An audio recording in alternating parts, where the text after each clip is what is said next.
जय हिंद सभी दोस्तों को। उम्मीद सारी स्टडी क्लास में आपका स्वागत है। दोस्तों आज हम पढ़ेंगे सामाजिक विज्ञान का पेपर। यूपी बोर्ड का है सन 2024 सामाजिक विज्ञान का पेपर कक्षा 10। ठीक है दोस्तों, उम्मीद सारी स्टडी क्लास में ये यूट्यूब चैनल है मेरा। पढ़ते हैं दोस्तों सामाजिक विज्ञान का पेपर। ठीक है, आइए पढ़ते हैं और समझते हैं दोस्तों। नहीं है। ठीक है, तो सबसे पहले हम लोग ऑब्जेक्टिव क्वेश्चन यानी कि बहुविकल्पीय प्रश्न से स्टार्ट करते हैं, जो आपके बोर्ड एग्जाम में 1 मार्क्स का यानी कि 1 नंबर का ऑब्जेक्टिव क्वेश्चन आता है। ठीक है, 1 मार्क्स आपका फिक्स हो जाएगा। सबसे पहला क्वेश्चन देखो, जर्मनी के एकीकरण में मुख्य भूमिका किसका था या किसकी थी। ठीक है, जितने भी ऑब्जेक्टिव आते हैं बोर्ड एग्जाम में सब फिक्स हो जाएंगे। ठीक है, तो जर्मनी के एकीकरण में जो मुख्य भूमिका था वो किसका था या किसकी थी। ठीक है, ऑप्शंस आपके पास हैं, का है ऑटो वन बिस्मार्क, खा है विलियम प्रथम, गा है हिटलर एंड गा है मैथ्सनी।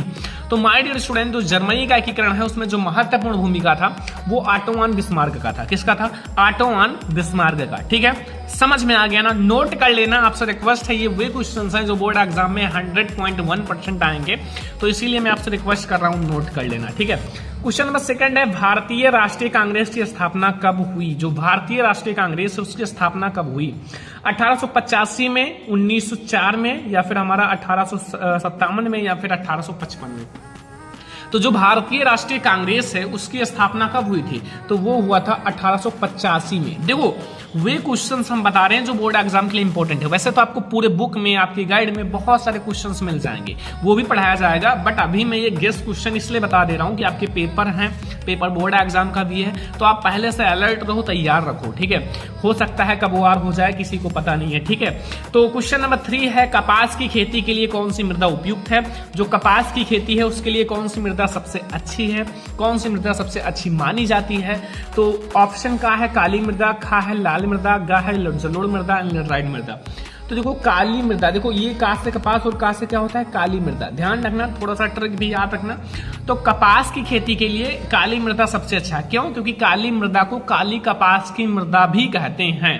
ठीक है, तो इसलिए कपास की खेती के लिए बच्चों काली मृदा बेस्ट है। और अगर आपके बोर्ड एग्जाम में आए, लिख कर आना, टिक लगा कर आना, OMR सीट आए तो वहां छोड़कर मत आना, बिल्कुल तैयार कर लेना। ठीक है, तो क्वेश्चन नंबर 3 आपको समझ में आ गया। क्वेश्चन नंबर 4 है, इनमें से कौन सी रबी फसल है। इनमें से कौन सी जो है वो एक रबी फसल है। ऑप्शन नंबर का है चावल, खा है चना या काला चना, गा है मोटे अनाज या तिल। तो इसमें से कौन सी है जो एक रबी फसल है? बहुत ही ज्यादा इंपॉर्टेंट है। तो रबी फसल जो है वो है चना या काला चना। ठीक है, चना या फिर काला चना जो है वो इन चारों में से, जो कोई चावल है, मोटे अनाज है, चना या काला चना, तिल, तो इन चारों में से जो हमारा रबी की फसल है वो है चना या काला चना। ठीक है, तो 4 नंबर क्वेश्चन तक समझ में आ गया, इसको नोट कर लो, फिर मैं नेक्स्ट पेज पर आप लोगों को अगला क्वेश्चन समझाता हूं। बट ये नोट कर लेना, बोर्ड एग्जाम में आएगा जरूर, तो आपसे यही रिक्वेस्ट है कि नोट्स बना लो। जो भी बोर्ड एग्जाम में आए छोड़कर मत आना, इसलिए मैं आपको हर एक क्वेश्चन पढ़ा रहा हूं, मैराथन वीडियो भी करा रहा हूं, बड़े बड़े वीडियो 1-1 घंटा 2-2 घंटा का, एंड साथ में हम आप लोगों को मॉडल्स भी सॉल्व करा रहे हैं। ठीक है, तो ये क्वेश्चन नंबर 4 है। क्वेश्चन नंबर 5 देखते हैं। क्वेश्चन नंबर 5 आप लोग देखो, क्वेश्चन नंबर 5 है कि झारखंड में स्थित जो कोडरमा है वो निम्नलिखित में से किस खनिज का अग्रणी उत्पादक है। देखो झारखंड एक राज्य है जो कि भारत का एक राज्य है, और वहां एक कोडरमा, एक जैसे कोयला खान होता है, सोना का एक जगह होता है, वैसे एक कोडरमा नाम है। ठीक है, तो कोडरमा जो है वो किस खनिज का अग्रणी उत्पादक है, वहां सबसे ज्यादा किसका उत्पादन किया जाता है। जैसे हर जगह किसी न किसी चीज का उत्पादन किया जाता है, तो वैसे कोडरमा नाम है। तो बॉक्साइट का, अर्वरक का, लौह एस का या तांबा का। तो माय डियर स्टूडेंट, जो झारखंड में स्थित कोडरमा है वहां अर्वरक का उत्पादन किया जाता है। किसका? अर्वरक का उत्पादन किया जाता है। किस खनिज का अग्रणी उत्पादक है? अर्वरक का अग्रणी उत्पादक है। ठीक है, नोट करते रहना, बोर्ड एग्जाम में आएगा। अगर आप नहीं पढ़ोगे तो कहोगे सर ने पढ़ाया था, काश मैं पढ़ लेता। देखो जब बोर्ड एग्जाम में आपको पूरे 1 साल 365 दिन होता है 1 साल में, और आपका पेपर 3 घंटा होता है, मतलब 365 दिन आपने क्या पढ़ा उसका रिजल्ट आपको 3 घंटे में दिखाना है लिख कर। तो जब आपके पास ताकत होगा, आपने पढ़ा होगा, जब आप एक अच्छे लेवल पे पढ़ाई किए होंगे 365 दिन में, एक साल में, तभी तो आप 3 घंटे में उसको व्यक्त कर पाएंगे। बड़ी बात है। और बड़ी बात वही कर पाता है जिसके अंदर ताकत, जोश, जुनून होता है कुछ करने का, कुछ कर दिखाने का और टॉपर बनने का, तो वही कर भी पाएगा। ठीक है, तो भारत में जो मताधिकार की आयु है वो क्या है? 21 वर्ष, 20 वर्ष, 25 वर्ष या 18 वर्ष। तो मताधिकार की आयु सारे स्टूडेंट को पता है। अगर नहीं पता है तो इसका मतलब आप थोड़ा सा पीछे हो। ठीक है, लोगों से मिलते नहीं हो। मताधिकार की जो आयु है वो 18 ईयर है, यानी कि 18 साल के अगर आप हो जाते हैं तो मत यानी कि वोट जिसे कहते हैं, जिससे आप ये कर सकते हो कि हमारा सरकार कौन बनेगा, वो देने का अधिकार हो जाता है। ठीक है, तो भारत में जो मताधिकार की आयु हो कितना है? 18 ईयर। क्वेश्चन नंबर 7 आ जाओ भाई। देखो, सार्वजनिक और निजी क्षेत्रक पर आधारित है। सार्वजनिक और निजी क्षेत्रक पर हमारी इन चारों में से क्या आधारित है? रोजगार की शर्तें, या हमारा आर्थिक गतिविधि, या उद्यमों के स्वामित्व, या फिर कोई नहीं। तो इन चारों में से हमारा कौन सा है जो सार्वजनिक और निजी क्षेत्रक पर आधारित है? ठीक है, तो इन चारों में से जो हमारा सार्वजनिक और निजी क्षेत्रक पे वो है उद्यमों का स्वामित्व। क्या है? उद्यमों का स्वामित्व। गा वाला ऑप्शन सही है। ठीक है, अगला क्वेश्चन देखो भाई, 8 नंबर। ठीक है, 8 नंबर है, भारत में उपभोक्ता संरक्षण अधिनियम कब पारित किया गया? भारत में उपभोक्ता संरक्षण अधिनियम भैया कब पारित किया गया? ऑप्शंस हैं आपके का वाला 1882 में, 1986 में, 1985 में, या फिर 1984 में। तो भारत में जो उपभोक्ता संरक्षण अधिनियम है वो कब पारित किया गया? तो वो बच्चों पारित किया गया था 1986 में। कब पारित किया गया था? 1986 में। अब देखो, ये वीडियो इसलिए बनाया जा रहा है कि आप लोग वो क्वेश्चन तैयार कर लो जो बोर्ड एग्जाम में आएंगे। ठीक है, अब ये मैं 8 MCQ बता रहा हूं, ओनली 8। अब आप कहोगे सर 8 ही MCQ क्यों बताया? बोर्ड एग्जाम में तो 20 आता है, बट ये समझ लो कि इन 20 MCQ में से 8 आपके फिक्स हो गए, क्योंकि ये आएंगे। मतलब ये मैं दावा इसलिए दे रहा हूं कि आएंगे क्योंकि ये समझ लो पेपर लीक है, बस यही समझ लेना। ठीक है, तो ये 8 तैयार कर लेना, और भी बाद में बताऊंगा। हमारे पास जैसे टाइम मिलेगा मैं आपको शेयर कर दूंगा सारे क्वेश्चन जो 20 हैं, बट अभी हम 8 ही शेयर कर रहे हैं क्योंकि 8 ही आपको तैयार कर लेना है ऑब्जेक्टिव में। ऑब्जेक्टिव में आप ये 8 तैयार कर लो, आपका 8 नंबर फिक्स है। अब हम लोग देखते हैं जो हमारे लघु उत्तरीय प्रश्न है। ठीक है, अति लघु उत्तरीय तो आपकी बार आएगा नहीं, तो अति लघु उत्तरीय हम लोग नहीं देखेंगे, डायरेक्ट लघु उत्तरीय और दीर्घ उत्तरीय प्रश्न, लघु उत्तरीय और दीर्घ उत्तरीय प्रश्न। ठीक है, तो लघु उत्तरीय, दीर्घ उत्तरीय देखते हैं, फिर मानचित्र वाले प्रश्न हम लोग भी देखेंगे कुछ। तो माय डियर स्टूडेंट, अब हम लोग जो लघु उत्तरीय प्रश्न है वो स्टार्ट करते हैं। लघु उत्तरीय प्रश्न आपके बोर्ड एग्जाम में 4 मार्क्स का आएगा। कितने मार्क्स का आएगा? 4 मार्क्स का, यानी कि 4 नंबर का। अब इसको आपको कैसे लिखना है? देखो, क्वेश्चंस आपके सामने हैं भाई, क्वेश्चन आपके बोर्ड एग्जाम में दिया रहेगा, अथवा भी लगा रहेगा, या करके, मतलब या करके दिया रहेगा कि आप इसे करो या दूसरा कोई भी कर सकते हो। आपके पास ऑप्शंस हैं, ऐसा नहीं है कि आप नहीं आता तो नहीं कर सकते हो, मतलब नहीं आता तो भी आप दूसरा करो। और हाँ, सोशल साइंस में एक बात याद रखना, ठीक है, आपको बोर्ड एग्जाम में कॉपी दी गई, समझ लो ये बोर्ड एग्जाम की कॉपी है। तो अगर आपको क्वेश्चन नहीं आता ना, तो कॉपी सादी मत छोड़कर आना, ब्लैंक पेज मतलब जो सादी कॉपी उसको छोड़कर मत आना। याद रखना, ये है सोशल साइंस, इसको कोई नहीं याद कर पाता। मैं अपने दिल की बात बता रहा हूं, मुझे भी जल्दी याद नहीं होता था। इतने बड़े लॉन्ग क्वेश्चन किसी को जल्दी नहीं याद होता। अगर आपको नहीं आता ना भाई, बना कर लिख देना, आपको कुल मिला के एक नोट्स टाइप का बना कर लिख देना, उससे रिलेटेड हो उस चीज को। मतलब जर्मनी का एकीकरण नहीं आता भाई, जर्मनी का एकीकरण का नाम आना चाहिए इसमें, बार बार उसका नाम लिखो और कुछ ना कुछ लिखो भाई। युद्ध हुआ था तो एकीकरण हुआ, तो एकीकरण मतलब बंटवारा होगा, ये होगा वो होगा, तो कुछ ना कुछ लिखो, खाली छोड़कर बताना। और मैं गारंटी देता हूं अगर आप गलत सही भी लिख कर आ गए, या 80% फिक्स है सोशल साइंस में। बट हाँ, ये केवल लघु उत्तरीय और दीर्घ उत्तरीय में चलेगा, ऑब्जेक्टिव में नहीं चलेगा, और हाँ मानचित्रकार में नहीं चलेगा। तो इसलिए ऑब्जेक्टिव और मानचित्रकार को बिल्कुल फिक्स कर लेना, और इसमें आप भर दोगे, कोई दिक्कत नहीं है। ठीक है, तो भैया लघु उत्तरीय प्रश्न जो बता रहे हैं उसे तो तैयार ही कर लो थोड़ा सा मेहनत करके। तो पहला प्रश्न, जर्मनी का एकीकरण की प्रक्रिया का संक्षेप में पता लगाइए। ठीक है, जो जर्मनी का एकीकरण हुआ था उसकी जो प्रक्रिया है उसका संक्षेप में पता लगाओ। तो देखो, राष्ट्रवादी भावनाएं जो है, राष्ट्रवादी भावनाएं मध्यवर्गीय जर्मन लोगों में काफी ज्यादा व्याप्त थी। मतलब जो राष्ट्रवादी भावनाएं हैं, राष्ट्र के प्रति जो उनकी भावनाएं हैं वो मध्य वर्गीय, जो मध्य वर्ग में जर्मन लोग आते थे उनमें काफी ज्यादा व्याप्त थी। और उन्होंने 1848 में जर्मन महासंघ के विभिन्न इलाकों को जोड़कर एक निर्वाचित संसद द्वारा शासित राष्ट्र राज्य बनाने का प्रयास किया था। उनका कहना है कि उन्होंने 1848 में क्या किया, मैं जर्मन महासंघ के जो विभिन्न इलाके हैं, विभिन्न इलाकों का मतलब है जो वहां के क्षेत्र हैं, वहां के गांव हैं, वहां की चीजें हैं, उनको इलाकों को जोड़कर एक निर्वाचित संसद राष्ट्र राज्य बनाने का प्रयास किया। ठीक है, कुछ नया करने का अच्छी चीज है, मगर इस पहल को राजशाही और फौज की ताकत ने मिलकर दबा दी। अब दो चीज, एक तो वहां के राजा जो थे, ठीक है, सन की, और एक फौज। अब जब राजा उनकी तरफ नहीं है तो फौज तो राजा की तरफ होगी ही, तो राजा मिल गए तो फौज भी मिल जाएगी। तो राजा और फौज की ताकत ने मिलकर दबा दिया और उनका जो है प्रसा के बड़े भूस्वामियों ने भी समर्थन किया। अब प्रसा के जो बड़े बड़े भूस्वामी हैं, राजा ने एक बार कह दिया भैया समर्थन नहीं करोगे मार देंगे, तो फिर समर्थन करना शुरू कर दिए। तो वहां के जो बड़े बड़े भूस्वामी है ना, उन्होंने भी उनका समर्थन करना शुरू किया, समर्थन किया। और उनके बाद प्रसा ने राष्ट्रीय एकीकरण के आंदोलन का नेतृत्व संभाल लिया।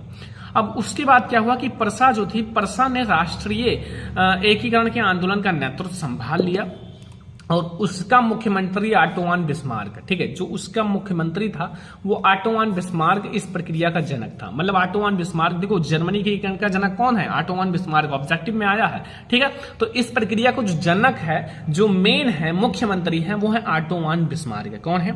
ऑटो वन बिस्मार्क इस प्रक्रिया का जनक था, जिसने प्रसा की सेना और नौकरशाही की मदद ली। जिन्होंने प्रसा की जो सेना है, जो प्रसा की सेना है और नौकरशाही, कुछ नौकर लोग थे, ठीक है, जो जिसके अंदर दया थी और अच्छे लोग थे, तो उन्होंने इनकी मदद ली। और 7 वर्ष के दौरान, 7 वर्ष के बाद, ठीक है, ऑस्ट्रिया, जो ऑस्ट्रिया है, डेनमार्क, ऑस्ट्रिया, डेनमार्क और फ्रांस, 3, एक है ऑस्ट्रिया, एक डेनमार्क, एक फ्रांस, 3 युद्धों में प्रसा की जीत हुई। तीनों युद्धों में जो प्रसा है उसकी जीत हुई और एकीकरण की प्रक्रिया पूरी हुई। और जो एकीकरण की प्रक्रिया है वो क्या हुई, समाप्त हो गई, मतलब एकीकरण पूरा हो गया। अब ये सारा काम हो गया, युद्ध हो गया, युद्ध में जीत हो गई, तो फिर एकीकरण हो ही गया। तो एकीकरण की प्रक्रिया पूरी हुई जनवरी 1871, याद रखना ये सन 1871 में वारसाय में एक समारोह में प्रसा के राजा विलियम प्रथम को जर्मनी का सम्राट घोषित कर दिया गया। जो प्रसा के राजा थे विलियम प्रथम, उनको क्या किया गया, जर्मनी का प्रथम सम्राट घोषित किया गया। अगर बोर्ड एग्जाम में आए जर्मनी का प्रथम सम्राट किसे घोषित किया गया, तो याद रखना विलियम प्रथम को। कौन है? जर्मनी के प्रसा के राजा थे। ठीक है, और इस तरह 1871 में जर्मनी का एकीकरण हुआ। इस तरह से जो 1871 में जर्मनी का एकीकरण हो गया अच्छे से और पूर्ण हो गया। और मेन सन है कि जर्मनी का एकीकरण कब हुआ, 1871 में। इसका जो जनक था वो कौन था, ऑटो वन बिस्मार्क था। और सम्राट कौन घोषित हुआ गया, प्रसा के राजा विलियम प्रथम को सम्राट घोषित किया गया। ये सारे ऑब्जेक्टिव बन सकते हैं। तो ये हमारा हो गया बच्चों जर्मनी का एकीकरण, एक हमारा लघु उत्तरीय प्रश्न, साथ में 2-3 ऑब्जेक्टिव भी आपके तैयार हो गए। तो इस प्रकार से आपके ऑब्जेक्टिव भी तैयार हो जाएंगे और आप ये पूरा तो लघु उत्तरीय प्रश्न तैयार ही हो गया। ठीक है, तो ये हमारा क्वेश्चन नंबर फर्स्ट है जो लघु उत्तरीय प्रश्न है। अब हम लोग देखते हैं क्वेश्चन नंबर सेकंड। तो माय डियर स्टूडेंट, अब हम लोग आते हैं क्वेश्चन नंबर सेकंड पर, और बहुत ही ज्यादा इंपॉर्टेंट है। मतलब बोर्ड एग्जाम में ये साले ने तबाही मचा के रखा है, मतलब आता ही है। ठीक है, तो जो आएगा उसको हम लोग धोएंगे, छोड़ेंगे नहीं, क्योंकि उनको हमें बोर्ड एग्जाम में हिट कराना है और वही आपके बोर्ड एग्जाम में आएगा जो मैं बता रहा हूं। ठीक है, अगर आपको नहीं विश्वास है तो जाओ, जो बच्चे हमसे पढ़ चुके हैं पूछ लेना एक बार। 1 महीना अगर सही से हमसे पढ़े होंगे 89%, और हमारा 80%, 85% कहीं नहीं गया। जो बच्चे 4 से 5 महीने हमारे साथ जुड़े हैं 90% कहीं नहीं गया। और जो मैं बताता हूं उसको अप्लाई करते हैं, वैसे पढ़ाई करते हैं, टॉपर बन जाओगे यार, क्या प्रॉब्लम है। ठीक है, तो भारतीय कृषि, जो भारत की कृषि है, बहुत सरल तरीके से लिखा हूं। 3 विशेषताएं, 3 विशेषताओं का मतलब है जो भारत की कृषि है उनकी 3 विशेषता बताइए। 3 विशेषता का मतलब है क्या चीजें हैं, क्या नहीं है, कैसे होती है, सब कुछ। तो भारतीय कृषि की 3 विशेषताएं निम्नलिखित हैं। ठीक है, भारतीय कृषि की जो 3 विशेषताएं हैं वो निम्नलिखित हैं। पहला देखो, प्रकृति पर निर्भरता। जो प्रकृति है, प्रकृति पर निर्भरता। भारतीय कृषि जो है मानसूनी वर्षा पर निर्भर करती है। जो भारतीय कृषि है वो किस पर निर्भर करता है, जो मानसूनी वर्षा होती है, मानसून की वर्षा पर निर्भर करती है। यही कारण है कि वर्षा की अनियमित भारतीय कृषि अर्थव्यवस्था को सर्वाधिक प्रभावित करता है। यही कारण है कि जो हमारा भारतीय कृषि है अर्थव्यवस्था को सर्वाधिक प्रभावित करता है, ठीक है, वर्षा की अनियमित स्थिति, मतलब ठीक है। तो टाइम पे तो वर्षा होगी नहीं कि आप चाहो हमारा खेत सूख रहा है भैया वर्षा हो जाए, ठीक है, तो ऐसा होगा नहीं, और को सर्वाधिक प्रभावित करती है। और जिस वर्षा देखो यहाँ वर्षा, मानसूनी वर्षा नियमित होती है, मतलब नियमित, और कृषि उत्पादन की यथेष्ट मात्रा में प्राप्त होती है, ठीक है। मतलब थोड़ा सा प्रॉब्लम तो होता ही है भारतीय कृषि में वर्षा के, अगर आप वर्षा पर निर्भर करते हो। कृषि की निम्न उत्पादकता, भारत में कृषि उपजों की प्रति हेक्टेयर उत्पादन अपेक्षाकृत अन्य देशों से कम है, जबकि भारत में बहुत सारे खेत हैं, बहुत अच्छे से खेती की जाती है, बट फिर भी कम है। और प्रति श्रमिक की दृष्टि से भारत में कृषि की औसत उत्पादकता केवल $105 है, केवल $105, ठीक है। तो ये हो गया हमारा दूसरा, हमें 3 विशेषताएं बतानी है, तो 2 विशेषताएं तो हम लोगों ने ऑपरेशन कर दिया है, तीसरे का ऑपरेशन करते हैं, मतलब समझते हैं। देखो, खनन फसलों की प्रमुखता, भारतीय कृषि में खनन फसलों की प्रमुखता रहती है, क्योंकि 100 करोड़ से अधिक जनसंख्या के भरण पोषण के लिए ऐसा किया जाना आवश्यक है। मतलब 100 करोड़ से भी अधिक, अब तो 144-45 करोड़ जनसंख्या भारत की हो गई है सबसे ज्यादा, तो इनके लिए भैया कुछ ना कुछ तो करना ही पड़ेगा लोगों को, वरना खाएंगे कैसे, कैसे रहेंगे। तो ये हमारे 3 ऐसी विशेषताएं हैं जो भारतीय कृषि की विशेषताएं हैं, ठीक है। तो तीनों तैयार कर लेना, 3 ही विशेषता आएगा, ठीक है, और 3 ही आएगा, 3 ही आपके पेपर में आता है, और लघु उत्तरीय प्रश्न में। तो ये हमारी 3 विशेषताएं होंगी। क्वेश्चन नंबर 2 लघु उत्तरीय। अब हम लोग अगला क्वेश्चन देखते हैं। तो माय डियर स्टूडेंट, अब हम लोग देखते हैं क्वेश्चन नंबर 3, संघवाद क्या है। जो संघवाद है वो क्या है, और इसकी प्रमुख विशेषताएं लिखिए। जो संघवाद है वो बताना है, और इसकी जो प्रमुख विशेषताएं हैं उसको बताना है। तो सबसे पहले हम लोग हेडिंग डालेंगे, संघवाद के बारे में समझेंगे। आखिर जो संघवाद है वो है क्या। तो संघवाद जो है सरकार की एक प्रारूप है, जो संघवाद है सरकार का एक प्रारूप, मतलब दूसरा रूप है, ठीक है। जैसे हम लोग फोटोकॉपी कराते हैं वही, जिसमें सर्वोच्च सत्ता केंद्रीय प्राधिकार और उनकी विभिन्न अनुषंगिक इकाइयों के बीच बट जाती है, ठीक है। चलो विशेषताएं समझते हैं। पहला, यहां सरकारें 2 या 2 से अधिक वाली होती हैं, मतलब 2 या 2 से अधिक सरकारें होती हैं, सरकार होती हैं, मतलब 2 या 2 से अधिक वाली होती हैं। वाली का मतलब सत्ता वाली होती हैं, ठीक है। और जैसे हमारे बीजेपी है, समाजवादी है, ऐसे कई सारी होती हैं, तो इसी टाइप से। अगला, अलग अलग स्तर, मतलब स्तर लिख सकते हैं, यहाँ सरकारें 2 या 2 से अधिक स्तर कर सकते हो, स्तर वाली होती है, ठीक है। अलग अलग स्तर की सरकारें एक ही नागरिक समूह पर शासन करती हैं, पर कानून बनाने और कर वसूलने का प्रशासन उनका अपना अलग अलग अधिकार होता है। मतलब जो कानून बनाने का अधिकार होता है और कर वसूलने का अधिकार, अपना क्षेत्र अलग होता है, कर वसूलने का और कानून बनाने का अधिकार, ठीक है, सबका अलग अलग होता है। तीसरा हम लोग समझते हैं भैया, संविधान के मौलिक प्रावधानों को किसी एक स्तर की सरकार अकेले नहीं बदल सकती। अगर कोई भी मौलिक प्रावधान है, कोई बड़ी चीज हमें चेंज करना है, तो कोई एक सरकार केवल नहीं बदल सकती। ऐसे बदलाव दोनों स्तरों की सरकारों में सहमति से होती है। ऐसे जो बदलाव होते हैं वो जब दोनों बातचीत करेंगे, दोनों सहमत रहेंगे, तभी ये बदलाव हो सकता है, वरना बदलाव नहीं होगा। बस ये समझना। अब हम लोग देखते हैं क्वेश्चन नंबर अपना 4 पॉइंट, कि इस प्रकार संघीय शासन व्यवस्था के दोहरे उद्देश्य हैं, देश की एकता सुरक्षा करना और उसे बढ़ावा देना, तथा इसके साथ ही क्षेत्रीय विविधताओं का पूरा सम्मान करना हमें कर्तव्य है, ठीक है। तो संघवाद की 3 से 4 विशेषताएं हैं, और भी लिख सकते हो, आपको पता है तो लिखो, वरना कोई दिक्कत नहीं, इतने में आपको नंबर मिल जाएगा। बोर्ड एग्जाम की कॉपी में 2 पेज भर सकते हो, ठीक है। इसी को बढ़ा चढ़ा कर लिख देना। सामाजिक विज्ञान में चीजों को आप बढ़ा चढ़ा कर लिखो, आपको थोड़ा सा आता है उसको बना दो बड़ा सा, ठीक है। सोशल साइंस है, कितना याद करोगे, ठीक है। तो ये हमारा हो गया लघु उत्तरीय प्रश्न। अब हम लोग देखते हैं लॉन्ग क्वेश्चन। अभी मैं आप लोगों को वही प्रश्न बता रहा हूं जो बहुत इंपॉर्टेंट है। तो अब हमारा दीर्घ उत्तरीय प्रश्न स्टार्ट होता है, जो 6 अंक का आएगा। कितने अंक का? 6 ही अंक का आता है ना लॉन्ग क्वेश्चन। देख लो भाई, 6 अंक का आता है कि 7 अंक का? 6 अंक का आता है। कितने? 6 अंक का। देखो बहुत ज्यादा इंपॉर्टेंट क्वेश्चन लाया हूं। फ्रांस की क्रांति के प्रमुख कारणों की विवेचना कीजिए। वेरी इंपॉर्टेंट है, ठीक है। ये बहुत ज्यादा इंपॉर्टेंट वायरल पेपर है, मैं खुद बनाया हूं और खुद से इसलिए बता रहा हूं कि ये समझ लो पेपर में आएगा, बस ये समझना। 1789 ईस्वी में फ्रांस में एक क्रांति हुई, जिसके द्वारा वहां पर लुई वंश का शासन का अंत हुआ और वहां पर लोकतंत्र की स्थापना हुई। क्या हुआ? लोकतंत्र की स्थापना